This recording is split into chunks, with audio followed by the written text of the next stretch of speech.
자, 지금 시간은 제 6주차 가족복지 서비스 전달 체계의 이제 민간 서비스 전달 체계의 대표적인 기관인 종합사회복지관에 대해서 이제 설명을 드리도록 하겠습니다.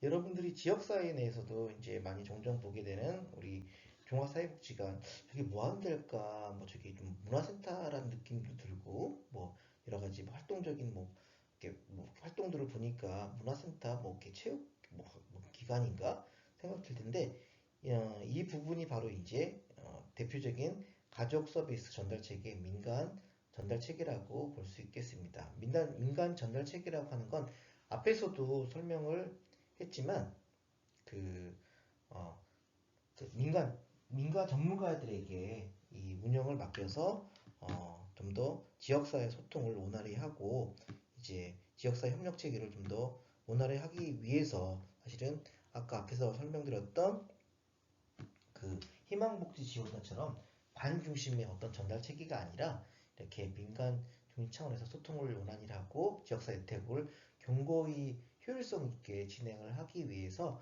민간 사회복지 전달 체계를 통해서 이렇게 좀 서비스를 제공을 하게 됩니다. 자, 여기서 보면 뭐 지역에 노인복지관이 있고요. 그다음 장애인복지관도 많이 보셨을 겁니다.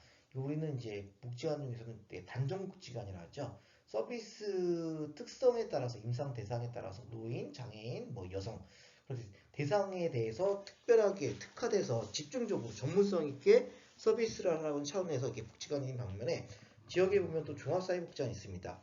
종합사회복지관을 하는 건 뭐냐면 이제 말 그대로 대상을 종합적으로 관리를 해서 임상적으로 서비스를 지원한다는 의미를 얘기하고 있는데요. 자, 거기서 보면 종합이라고 하는 건 뭐냐면 이 사회복지관이라고 하는 하드웨어 안에 대상, 이제 아동, 노인, 장애인, 이런 여성, 이렇게 그 사회적 위기계층들을, 사회 약자들을 이렇게 종합적으로 서비스를 하라는 의미고요. 이 예전에는 그 종합이라는 의미를 임상에 대한 종합적인 의미로 서비스를 제공했다 그러면 요즘은 이 종합적인 의미를 이 아동, 청소년, 노인, 장애인 이 단위를 구성하고 있는 하나의 지역사회 조직이 있죠.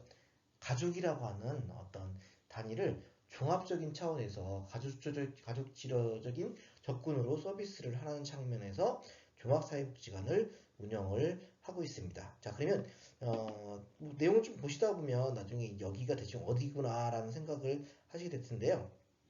여기는 이제 저희가 문구를 통해서 이제 사회복지관에서 이제 그렇게 그 홍보 PPT로 만든 그런 자료들을 저희가 이제 이렇게 땡땡 처리를 하긴 했지만 대부분 지역이 판교 쪽에 있다 보니까 대충 어떤 복지관인지를 대충 아실 것 같고 뭐 이쪽에 사시는 분들은 이제 딱 건물만 봐도 대충 알 겁니다.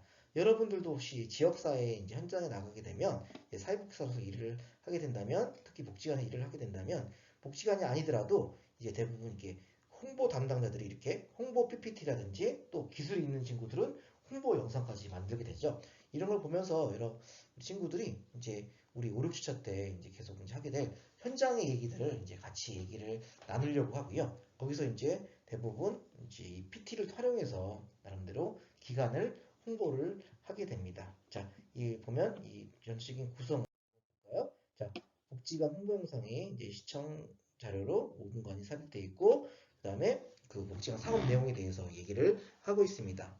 뭐 질의응답이라고 하는 내용들이 있는데요, 그렇죠? 그 다음에 이제 시설 라운딩. 이건 뭐냐면 이제 외부 기관에서 이제 왔을 때 이런 식으로 이제 처음에 오시면 이제 우리 기관에 대해서 홍보 영상을 만들어 놓은 거를 PPT 내용에 띄워놓고 삽입해 놓고 이제 영상 자료로 틀어 드리겠죠. 그 다음에 복지관 사업에 대해서 20분간 이제 소개를 이제 하게 됩니다. 그렇죠?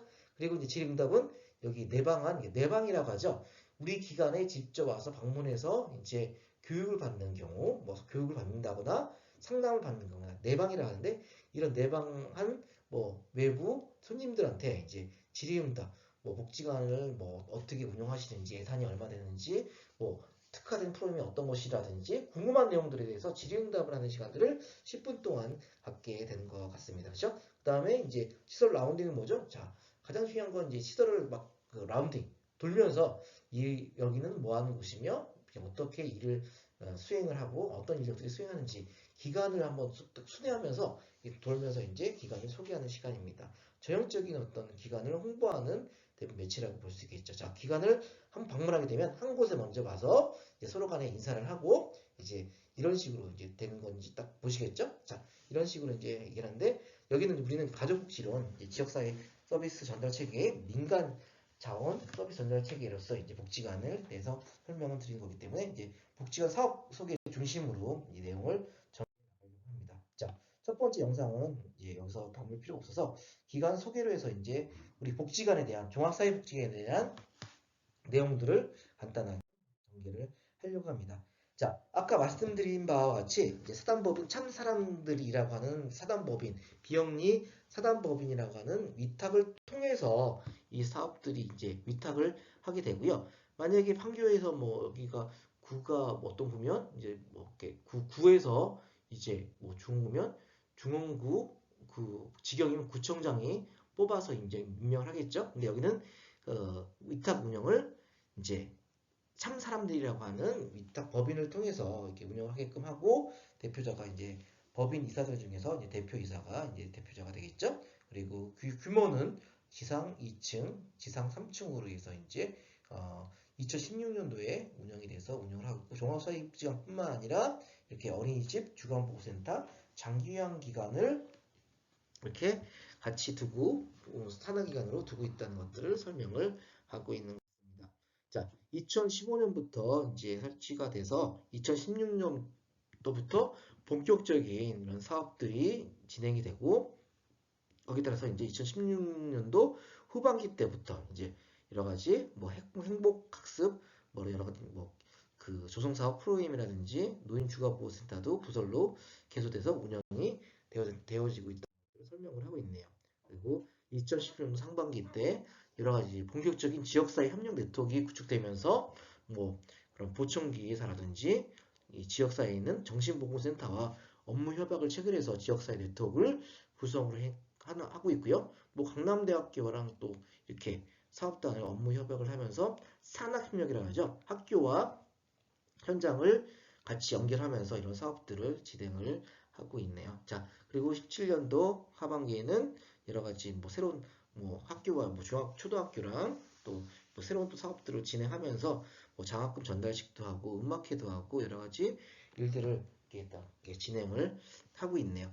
자, 이렇게 자, 그럼 복지관 직원들의 어떤 현황들을 한번 볼까요? 자, 대부분 복지관에는 이제 뭐 기관장이 또 관장, 복지관이니까 관장이라 하겠죠? 대부분 복지관들은 이제 부장이 또 한 명씩 있습니다.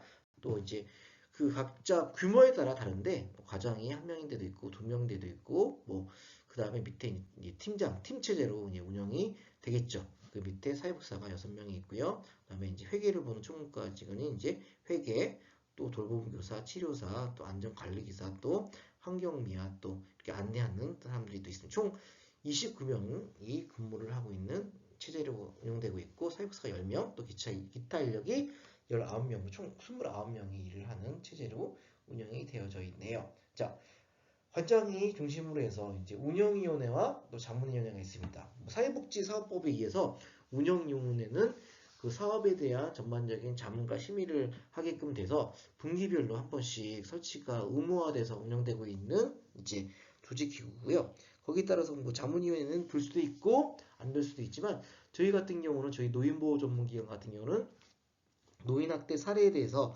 전문적인 어떤 판정을 내리고 해야 되기 때문에 자문위원 성격으로 사례판정위원회를 두고 있습니다. 자, 또 여기 보니까 인사위원회가 또 구성되고 있는데 직원을 뽑을 때 어떤 투명하고 어떤 그런 전문적인 어떤 그런 역량을 보기 위해서 인사위원회가 구성이 되어 있고요. 채용뿐만 아니라 인사에 대한 어떤 그 직원에 대한 징계 여러 가지 이제 여러 가지 문제를 다 다방면으로 논의하기 위해서 인사위원회를 여기에 두고 있네요. 자, 거기에 따라서 이제 운영지원부는 뭐 기획행정팀 전반적인 기획행정을 도맡아 하고 있고요. 그다음에 시설관리 하면서 전반적인 건물이 크다 보니까 거기에 따른 어떤 여러 가지 시설 관리하는 사람들이 또 있겠죠. 그리고 복지사들이 전문적으로 이렇게 하고 있는 사회복지사업부 팀이 있습니다. 복지사업팀에는 사례관리팀, 서비스 제공팀, 지역조직팀, 아이누리팀이 있네요. 자, 그 부설기관으로는 맘들 통합지원센터가 있고 노인주간보호센터가 같이 부병설로 운영이 되고 있는 것을 볼 수 있겠습니다. 자, 병설 또한 뭐 장애인주간보호센터, 참사랑 어린이집이 같이 운영이 되고 있고요. 지하 2층부터 이렇게 뭐 위치해 있는 그런 그 장소에 따른 어떤 인플라들을 구체적으로 설명을 하고 있네요. 지하 5층까지 이렇게 다양한 어떤 프로그램실과 어떤 여러 가지 기능에 관련된 하드웨어와 소프트웨어를 같이 설명하고 있습니다. 자, 대부분이 이제 그 사회복지기관들은 이제 보조금을 통해서 운영이 되고 있는데 보니까 8억 7천만 원 정도가 보조금으로 운영이 되고 있고요. 사업 수입은 이제 운영 수익금이라고도 얘기를 하는데요. 이제 그 사회교육 프로그램들을 통해서 이제 뭐 수급자들은 무료로 이용을 하게 되지만 일반 실비로 이용하는 사람들이 있습니다. 그런 실비로 이용하는 사람들에 대한 어떤 비용들은 이제 자부담으로 이제 운영이 하기 때문에 이런 비용들이 4억 9천만 원 정도가 되고 있고요. 또 사회복지기관 중에서 또 가장 또 우리가 큰 비중을 차지하고 있는 게 후원금이 또 3천만 원 정도를 이제 조성해서 운영을 하고 있네요. 또한 이제 사회복지 법인을 통해서 사회복지 비영리 법인을 통해서 위탁을 하는 이유 중에 하나가 또 부족한 보조금 체제를 이제 커버하기 위해서 이렇게 법인 전입금, 법인에서 지원해준 사회복지관에 지원해준 기금을 바로 법인 전입금이라고 얘기를 하고 있습니다. 자, 그런 걸 통해서 이제 8천만 원 정도를 법인 전입금으로 지원을 받고 있네요. 그렇죠? 또 운영하면서의 어떤 여러 가지 잡수입들이 또 80만 원 정도 돼서 전체적인 금액이 1억 6천만 원, 16억 정도가 바로 전체 1년 예산에 포함된다라고 볼 수 있겠습니다. 자, 이런 금액으로 해서 이제 인건비가 6억 정도, 그다음에 운영비가 2억 7천, 재산조정비 9,700, 그다음에 사업비가 5억 4천만 원 정도, 잡지 지출이 60만 원, 예비비가 8,500 해서 수익과 지출 부분을 이렇게 해서 진행을 하고 있는 것을 보고 있습니다. 자, 그래서 우리가 중요한 건 사회복지기관이니까 제가 이제 사업에 대한 소개를 중점적으로 드리도록 하겠습니다. 일단 기본적인 그 지역의 어떤 그런 성남, 분당, 이제 판교에 대한 어떤 설명들을 하고 있고요. 뭐 국민기초 생활 차상위 계층들이 몇 명이 대상이 있고 의료보호의 대상자, 한부모 가정이 몇 명이 있는지가 또 이렇게 파악을 하면서 위기 가정들, 위기 계층들이 얼마나 있는지를 이렇게 파악을 하고 있습니다.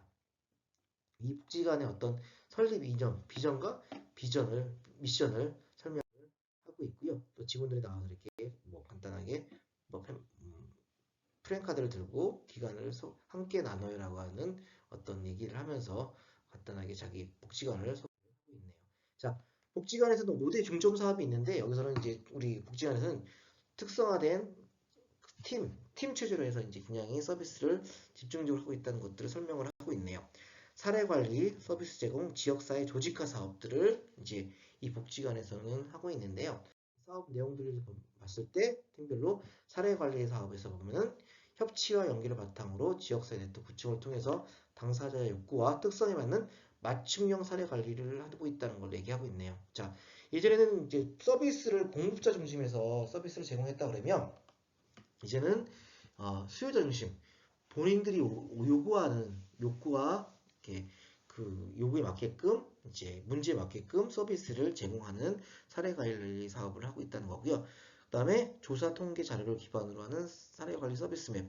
그러니까 우리가 줄 수 있는 서비스를 제공하는 게 아니라 이제 지역사회 욕구를 바탕으로 지역사회 맵 지도를 만들어서 거기에 맞게끔 서비스의 질과 양과 또 표준화된 사례 관리자의 어떤 욕구에 따라서 이제 기존의 어떤 문제점들을 개선해서 서비스의 어떤 매뉴얼, 표준화를 시켜서 이제 그런 그 지역사회 욕구에 부응하는 서비스를 제공한다는 의미들을 얘기하고 있고요. 그러니까 어떤 그 일방적인 어떤 지역사회 자원을 끌어들인 게 아니라 우리가 이제 필요한 자원들을 거기에 맞게끔 지도를 만들고 이제 거기에 필요한 자원들에게 자원들을 구성하고 필요한 적절한 서비스를 효율적으로 지원한다는 의미를 얘기를 하는 것 같습니다. 자, 세 번째, 가족 단위 개입을 통해서 이제 1차적으로 가족 안에서 해결할 수 있는 가족 회복 탄력성을 높여 가족 변화를 도모하는 것입니다. 자, 종합사회복지관 특성상 이제 종합복지관이라 하는 건 뭐냐면 뭐 아동, 장애인, 노인 이런 계층들을 분절적으로 이렇게 하는 게 아니라 가족 단위에서 가족 치료적 접근으로 이제 문제를 해결하려고 하는 거고요. 또 여기서 이 복지관에서는 내세우는 게 가족 회복 탄력성. 우리가 보면 가족 탄력성 이제 얘기를 하는데 이건 어떤 의미냐면 탄력적인 사람, 탄력적인 뭐 융통성 있는 사람을 얘기할 수 있는 것 같은데요. 어떤 문제가 발생했을 때 여기에 대해서 우리가 이제 깨지거나 부러지지 않고 얼만큼 유연하게 대처할 수 있느냐. 그러려면 나름대로 자존감도 있어야겠고요. 정체감도 높아야 되겠고요. 효능감도 자기 효능감도 높아야겠죠. 이제 그러기 위해서 이제 가족의 회복 탄력성을 높여서 이제 가족의 위기 상황들을 극복하고 여러 가지 가족의 기능들을 또 정체감을 높이려고 한다는 목표를 세우고 있는 것 같습니다. 자, 그런 차원에서 이제 사례관리 사업은 이제 신적 지원 사업, 긴급 지원 사업, 일상 지원 사업, 경제적 지원 사업들을 이제 하고 있다는 것들을 여기서 설명을 하고 있고요. 자, 이런 것들은 이제 심리적 지원 사업은 내방, 뭐 방문, 여러 가지 심리 상담사 연계, 또 긴급 지원은 뭐 외부의 어떤 자원들, 뭐 구청, 공적 자원들을 통해서 이제 긴급 지원을 하고 또한 뭐 주거 환경 개선이라든지 밑반찬 지원 등의 일상 지원을 또 하고 또 결혼 후원을 통해서 경제 지원을 하고 있는 서비스 등을 통해서 이제 전반적인 사례 관리 사업을 진행을 하고 있습니다. 자, 대표적인 사업으로는 뭐 행복 드림 장학금 지원 사업으로 경제적 지원을 이제 총 5명에게 하고 있고요. 또 후원금 전달식을 관내에 있는 또 어려운 가정 2가정을 통해서 후원금을 전달을 하고 있네요. 자, 이 그림들을 이제 이렇게 그림으로 표현을 하고 있는 모습을 좀 보고 있습니다. 자, 나중에 우리가 또 이렇게 보면 그림이 있으니까 좀 더 이렇게 좀더 현장의 느낌들이 더 살아있죠? 자, 그 다음에 이제 사례관리 사업으로 사례관리는 아까 우리 그 얘기했듯이 이제 사례 회의를 또 진행하죠. 민관이라고 하는 건 이제 민간 자원과 또 관 자원이 같이 이제 협력을 해서 통합적으로 사례 회의를 하는 모습들을 또 얘기하고 있는 거고요. 또 행복마을 택배 왔어요. 이제 위기 가정에 택배를 지원하는 택배를 통해서 이제 생필품을 지원하는 사업들을 얘기하고 있는 것 같습니다. 자, 또 그림으로도 설명을 하고 있겠죠. 그림을 보시니까 뭔가 그날의 현장의 느낌을 알 것 같고요. 이렇게 서비스해야 되겠다라고 하는 벤치마킹도 하게 되겠죠. 자, 이런 식으로 이제 어떤 통합 사례 회의 또 이런 거지 후원 전달을 하는 것을 봤습니다. 두 번째는 서비스 제공 사업입니다. 이제 서비스 제공 사업이라 하면 교육 아카데미, 문화 아카데미, 치료 아카데미를 통해서 교육과 문화와 치료를 한 장소에서 받을 수 있게끔 하는 원스톱. 여러분 1학년이니까 처음 들어보는 용어일 수도 있겠는데 원스톱 서비스를 하게 되면 이제 병원도 요즘 보면 한 건물에 이제 종합적으로 치과, 뭐 내과, 뭐 가정의학과, 뭐 이렇게 그런 정형외과 여러 가지 과들이 같이 몰려 있는 경우 있죠. 그러니까 어디가 아픈 경우 종합적으로 그 안에서 이제 종합병원처럼 이제 치료를 하기 위한 어떤 방법으로 이제 한 번 멈춰섰을 때 서비스가 다 이루어질 수 있다. 그래서 원스톱 서비스라고 합니다. 그래서 이제 가족을 대상으로 이제 이 안에서 모든 문제들이 해결될 수 있게끔 하는 제공을 하고 있다라고 하는 거죠. 이거를 교육주 차원에서, 문화적 차원에서, 치료 차원에서 접근한다는 걸 아카데미의 어떤 형태로 진행을 하고 있는 것을 의미해요. 자, 여기 보시면 이제 뭐 서비스 제공 사업에 찾아가는 학교 사회 사업, 교육문화 사업, 뭐 독거노인 밑반찬 지원 사업, 가족 아카데미, 뭐 키즈 파머스, 보담 뜰 아동교실, 그 다음에 이제 어린이 전통문화교실, 아이들이 센터, 그 다음에 뭐 여러 가지 아이들이 센터의 여러 가지 프로그램들을 소개를 하고 있습니다. 자, 대표적인 서비스 제공 사업에 보면 키즈 파머스, 그 다음에 보담 뜰 아동교실에 대한 설명을 하고 있는데요. 자, 뭐 여러 가지 성남시 평생학습센터라든지 여러 가지 이제 지역 자원들을 같이 하면서 텃밭이라든지 생태교육, 그다음에 가족 프로그램들을 하고 있는 모습들을 보고 있습니다. 관련된 사진들을 이렇게 키즈 파머스 통해서 파머스 하니까 농장을 뭐 이렇게 만드는 애들과 같이 하는 사업인 것 같습니다. 자, 이렇게 그림이 있으니까 좀 더 보기가 편하시죠? 그 다음에 서비스 제공 사업의 교육문화 사업, 사회체 프로그램도 있고요. 어르신들 대상으로 하는 어떤 교육단체가 또 이루어지는 모습을 또 보고 있습니다. 자, 사진을 참고하시면 될 것 같네요. 자, 그리고 그 사회복사의 어떤 전문성을 살리는 가장 중요한 목표 중에 지역사회 자원과 지역사회 후원 자원과 자원봉사자라고 하는 인적 자원과 물적 자원을 잘 확보하는 것도 굉장히 중요합니다. 그런 사업들을 바로 이제 지역사회 조직화 사업이라고 하는데요.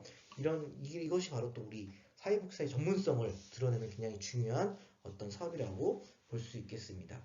지역 주민 주도형인 조직 사업을 진행한다는 건 뭐냐면 이게 이제 우리 복지관이 중심이 되는 게 아니라 지역사회의 욕구를 바탕으로 하는 지역 주민들의 욕구를 바탕으로 해서 모든 서비스를 계획하고 행사를 진행한다는 의미를 말하는 거겠죠. 보시면 이제 뭐 우리 동네 작은 음악회, 청소년 봉사단, 또 판타지라고 해서 뭐 이 복지관에서 이웃들과 만나서 이제 지역들과 뭐 지역을 알고 나를 알아간다 하고 이제 여러 가지 이 말을 되게 이제 판교 또 이웃타 그다음에 이제 여러 가지 이제 알아간다 뭐 지역을 알아간다 그래서 나를 알아간다 나에서 이제 판타지아라는 이렇게 이름 짓는 것도 좀 중요하다라고 볼 수 있겠죠. 자 그리고 이렇게 웹 드라마를 제작하는 또 이런 지역사회 주민들과 같이 호흡하는 이런 프로그램들을 진행합니다. 자 그림 보시면 또 지역사회 조직화 사업에는 조직화라고 하는 거는 차원에서 지역사회 협력 체계가 중요하죠. 그다음에 LH와 또 벨턴 볼총기 또 코스메카 코리아라고 하는 또 이런 업체와 또 업무 협약, 또 지역 어떤 건강 가족을 위해서 이제 정신건강증진센터, 그다음에 아동 상담센터, 그다음에 바이오피플이라고 하는 또 기관과 또 업무 협약을 하는 모습들을 보고 있네요. 또 나중에 우리 친구들이 2학년 되면 또 사회복지 현장에 미리 경험하기 위해서 현장 실습을 하게 되는데 또 현장 실습을 또 이렇게 또 우리 복지관에서 하고 있네요. 네.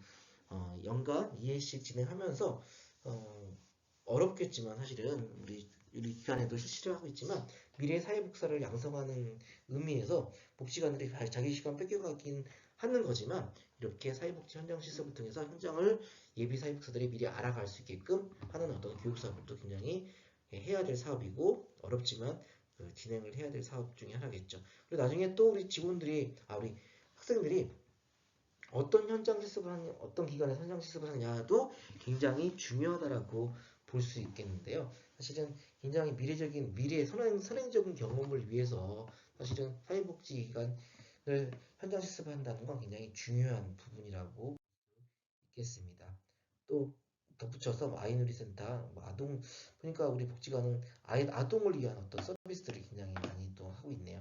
또 영유아들을 위한 또 임용 서비스들이 또 진행되고 있는 것들을 봤을 때 여러 가지 특화된 사업이 많이 있더라고 볼 수 있겠습니다. 또 여러 가지 마을 축제 행사로서는 이제 뭐 후원 행사, 뭐 기금 마련 후원 행사를 위한 뭐 10월에 행사를 하고 있고요. 또 희망 나눔 걷기 대회 같은 것들을 또 지역사회 주민들과 같이 진행을 하고 있는 모습들을 또 있습니다.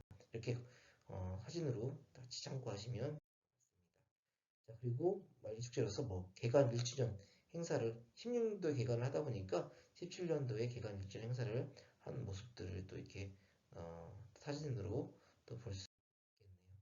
자, 그리고 기타 사업으로는 뭐 어르신 격려잔치, 그다음에 자원봉사 후원자 감사잔치, 자원봉사자 발대식이 있는데 뭐 자원봉사자와 후원자를 대상으로 하기 때문에 아까 지역사회 조직화 사업이라도 볼 수 있는데 이거를 뭐 기타 사업이라고 뺀 이유는 이제 뭐 나름대로 이제 이런 위로장치 뒷담 때문에 뭐그 부수적인 사업이라고 봤지만 사실은 어떻게 발대식이라든지 감사장치도 어떻게 지역사회를 조직하는 사업이기 때문에 어떤 지역사회 조직화 사업으로 봐도 무방할 거라고 생각이 드네요. 이렇게 여러 가지 다양한 사업들을 통해서 이렇게 이제 지역사회 조직화를 그리고 지역사회 자원이 있어야지만 또 건강한 가족들을 위한 서비스를 제공할 수 있기 때문에 또 사회복지의 전문성을 위해서는 이렇게 이런 그런 지역사회 조직화 사업은 굉장히 중요하다라고 있겠습니다. 또 부설기관으로서는 노인주간보호센터가 이제 이렇게 운영을 설명하고 있고요. 또 장애인 주간보호센터가 같이 운영이 되고 있고 어린이집 한마디로 이제 그 종합복지관은 요람에서 부동까지 아동부터 노인까지를 종합적으로 다루고 있고 또 이 계층들이 같이 속해 있는 가족을 또 대상으로 하기 때문에 종합복지관이라고 하는 것들로 설명을 하고 있습니다. 지금까지 우리 가족복지 서비스 전달 체계에 있어서 민간 서비스 전달 체계인 종합사회복지관에 대한 설명으로 우리 민간 사회복지 서비스 가족을 대표하는 서비스 기관으로서의 복지관 소개를 드렸습니다. 이상입니다.